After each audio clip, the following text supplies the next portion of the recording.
ce qui est intéressant, c'est ce hiatus entre une astrologie qui s'occupe des nouvelles planètes, donc qui va être dans la modernité, c'est-à-dire des choses qui n'étaient inconnues de l'Antiquité, et qui en plus, par ailleurs, est marquée par la mythologie, qui est quelque chose d'extrêmement ancien. Alors c'est cette espèce de tension entre ces deux plans est assez étonnante. Une astronomie de pointe, si on peut dire, et d'autre part, une anthropologie ringarde, fondée sur les symboles des signes zodiacaux, sur les symboles des dieux mythologiques, et voilà, c'est le grand écart, hein.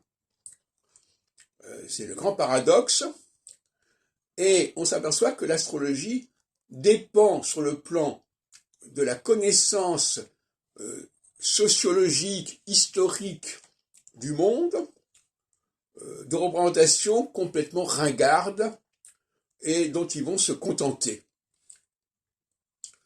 C'est-à-dire qu'ils n'ont aucun modèle moderne. Il n'y a pas, par exemple, de la même façon qu'il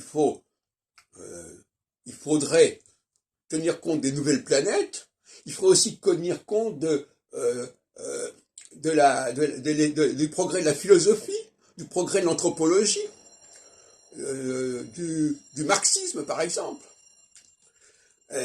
Et par conséquent, là, il y a un aggiornamento, une mise à jour de toute la discussion, toute la réflexion sur le monde, sur la société qu'à l'astrologie, et qui ne dépend que de la mythologie, que ne dépend que d'un symbolisme corrompu.